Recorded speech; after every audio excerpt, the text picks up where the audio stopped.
Chapter 2 informal greetings and farewells.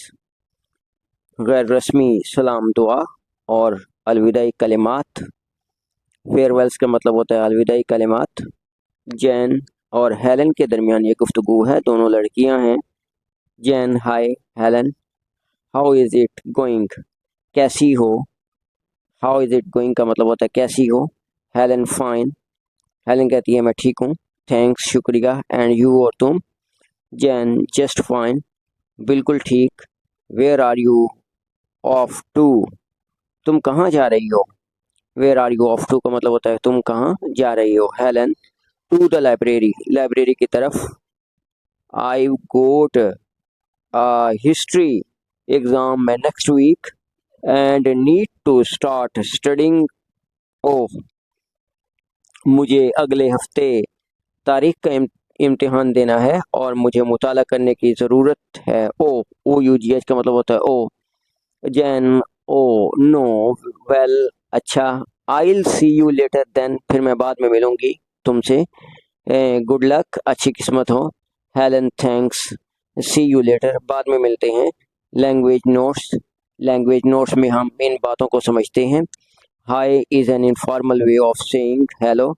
हाय एक गैर रस्मी तरीका है कहने का, हेलो कहने का एक गैर रस्मी तरीका है। Notice that the I sound in hi is extended, I के आवाज़ को बढ़ा दिया जाता है। हाय में आई की आवाज़ को बढ़ा दिया जाता है। टू शो दिखाने के लिए दैट के Jane is very pleased to see Helen, Jane बहुत खुश है हेलन को देखकर। हेलन से मिलकर जैन बहुत खुश है, इस बात को दिखाने के लिए हाय की आवाज़ को ज़रा लंबा कर दिया जाता है, बढ़ा दिया जाता है।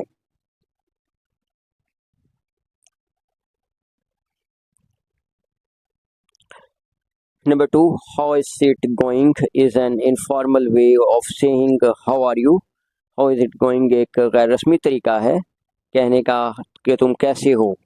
How are you, you की जगह गैर रस्मी तरीका how are you है, गैर रस्मी तरीका है how is it going, तुम कैसे हो। How is it going, तुम कैसे हो। Number 3, fine, thanks, शुक्रिया, and you और तुम। Notice the rising intonation on and you, और तुम पर ज़्यादा जोर दिया जाता है, ज़्यादा जोर बढ़ा दिया जाता है, और तुम पर ज़्यादा जोर बढ़ा दिया जाता है। दिस शोज़, ये दिखाने के लिए कि Helen is interested in what Jane has to say, ये दिखाने के लिए कि हेलन उसमें दिलचस्पी रखती है, जो कुछ जैन ने कहा है उसमें दिलचस्पी रखती है। Number 4, where are you off to. Where are you off to is an informal way of saying where are you going. Where are you off to जो है वो गैर रस्मी तरीका है कहने का कि वेयर आर यू गोइंग, तुम कहाँ जा रहे हो। वेयर आर यू गोइंग की जगह हम where are you off to लगाते हैं, ये गैर रस्मी तरीका है। Notice the following intonation since this is an information question not a yes और नो क्वेश्चन। ये एक मालूमाती सवाल है, ना कि हमें इसका जवाब तफसील से देना पड़ता है कि I am going to school, I am going to library वगैरह में जवाब देना पड़ता है, ना कि यस नो में जवाब देना पड़ता है। तो ये यस नो वाला क्वेश्चन नहीं है, ये मालूमाती क्वेश्चन है, इसका जवाब भी पूरी तरह देना पड़ेगा। Number 5, to the library, library की तरफ। Notice that Helen does not say, Helen नहीं कहती कि आई एम गोइंग, मैं जा रही हूँ। हेयर बिकॉज, यहाँ क्योंकि that information was already established in the question, पहले ही सवाल में मालूमात पहले ही सवाल में कायम की गई थी, पहले ही बता दी गई है मालूमात सवाल में, इसलिए दोबारा से उसने सवाल नहीं किया, दोबारा उसने जवाब में नहीं कहा, आई एम गोइंग नहीं कहा। Where are you off to, where are you off to का मतलब हो तुम कहाँ जा रही हो। ओ नो, ओ नहीं।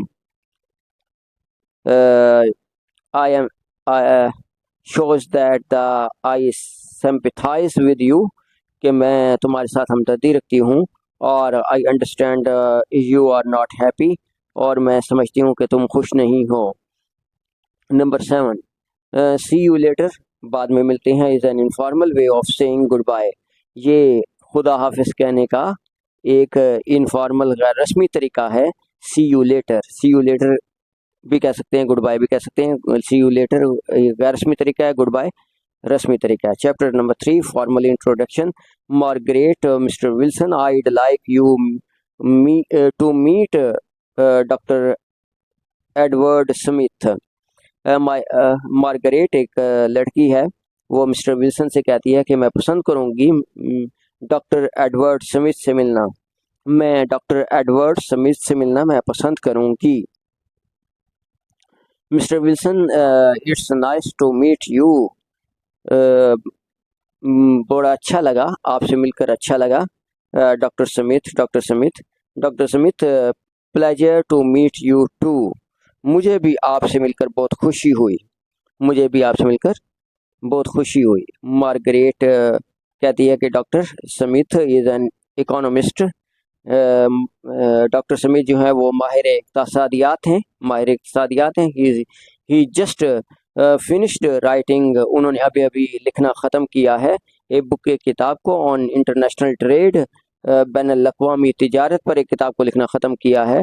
Mister Wilson, oh that's my field too, ये मेरा भी एक शोबा है, ये मेरा भी एक शोबा है। मिस्टर विल्सन कहता है I work for the United nation, मैंने यूनाइटेड नेशन के लिए काम करता हूँ। मैं यूनाइटेड नेशन के लिए काम करता हूँ। I work for the United nation, मैं यूनाइटेड नेशन के लिए काम करता हूँ।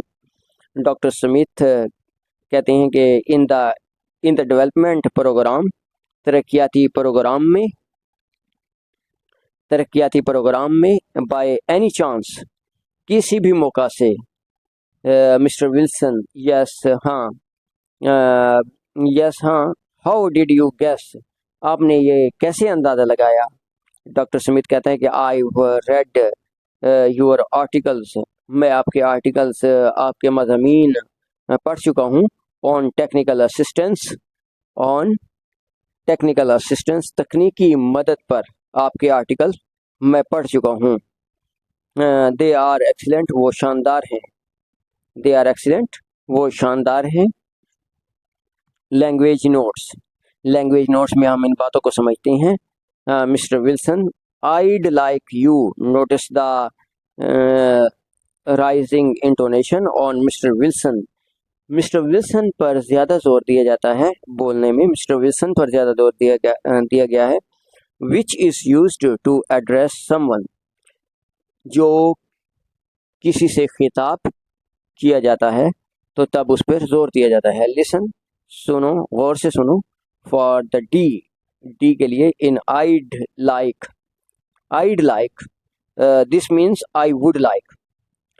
आइड लाइक पढ़ लें या आई वुड लाइक पढ़ लें, एक ही चीज़ है। आई वुड लाइक, आइड लाइक को हम जब खोलते हैं तो आई वुड लाइक बन जाता है, और जब हम इसको मुख्तसर करते हैं तो आइड लाइक बन जाता है, मैं पसंद करूँगा या मैं पसंद करूँगी। Which is very different from I like, ये बहुत मुख्तलिफ है, आई लाइक से बहुत मुख्तलिफ है। I'd like means the same as I would like, के उसका मतलब ये है कि मैं पसंद करूँगा। आई वॉन्ट, या मैं चाहता हूँ, या मैं चाहूँगा, या मैं पसंद करूँगा। Doctor Smith is an economist, doctor Smith एक इकोनॉमिस्ट हैं। On the stress on economist, इस पर इकोनॉमिस्ट पर जोर दिया गया है। This content word has new intonation, चूँकि ये दोनों अल्फाज एक मुरक्कब इसम बनाते हैं। सो इट इज़ एम्फसाइज्ड, चुनाचा इस पर जोर दिया जाता है। There are 4 syllables in economist में 4 सिलेबल होते हैं। With the stress on the second syllables, जिस दूसरे सिलेबल पर ज़्यादा जोर दिया जाता है। इकोनॉमिस्ट, CON पर ज़्यादा जोर दिया जाता है दूसरे पर। नंबर 3, ही जस्ट फिनिश्ड राइटिंग, उन्होंने अभी अभी ख़त्म किया। Just means the very recent past, कि अभी अभी, जस्ट का मतलब होता है यानी कि थोड़ी देर गुजरी है कि उन्होंने ख़त्म किया है। Just is usually used with the simple past verb because the action is complete, जो ये उसको जाहिर करता है कि काम अभी बिल्कुल मुकम्मल हो चुका है काम, उसको जाहिर करता है जस्ट। However, ताहम it can also be used with the present perfect, इसको हम प्रेजेंट परफेक्ट के साथ भी इस्तेमाल कर सकते हैं। He is just finished writing, तो ही इज का मतलब होता है ही हैज़। ही इज को किसकी मुख्तसर हालत है, ही हैज़ की मुख्तसर हालत है या ही इज़ की मुख्तसर हालत होती है। तो यहाँ पर अगर थर्ड फॉर्म हो तो ही हैज़ लगाते हैं। He has just finished writing, उन्होंने अभी अभी ख़त्म किया है। डेवलपमेंट प्रोग्राम, तरक्याती program. Since this two words make a compound noun, इस मवाद के लफ्ज़ में चूँकि ये दोनों अल्फाज एक मुरक्कब इसम बनाते हैं। The main stress falls on development, जो ज़्यादा जोर दिया जाता है वो डेवलपमेंट पर जोर दिया जाता है, डेवलपमेंट प्रोग्राम पर ज़्यादा जोर दिया जाता है। By any chance means the same as,